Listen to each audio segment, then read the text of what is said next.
गया भाई। खेसारी लाल यादव ने कमाल कर दिया भाई। देखिए 1 घंटा में नागिन वाला सॉन्ग कितना भाई, 2 घंटे में 6,50,000 व्यू और भाई लाइक 1,02,000, कमेंट ना देखिए 24,000 चला गया है भाई का। खेसारी लाल यादव ने कमाल कर दिया भाई। हमको लगता है कि 3 घंटा होते होते इस सॉन्ग चल जाएगा मिलियन में, और ट्रेंडिंग स्टार का सॉन्ग है, ट्रेंडिंग में ना जाए ऐसा तो हो ही नहीं सकता भाई। और एक दिन में इस सॉन्ग जानते हैं कितना जाएगा?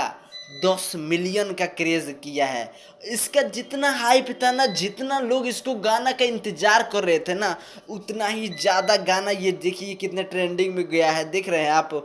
और ये ज़्यादा गाना और ज़्यादा धमाका करने वाला गाना है, क्योंकि आपको पता है ना कि खेसारी लाल के अंदर वो को टैलेंट है ना, कि वो अपने टैलेंट से किसी को भी पछाड़ सकते हैं भाई। आप देख सकते हो कि गाना कितने अच्छे खासे रिजल्ट हासिल कर रहा है भाई।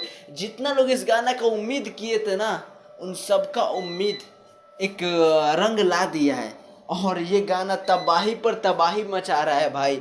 दोस्तों के खेसारी भैया की गाना आप सुने हैं, क्या आपको कैसा लगा है कमेंट में बताइएगा ज़रूर। और ऐसे अपडेट के लिए वीडियो को लाइक करके चैनल सब्सक्राइब ज़रूर कर लीजिएगा। Thank you.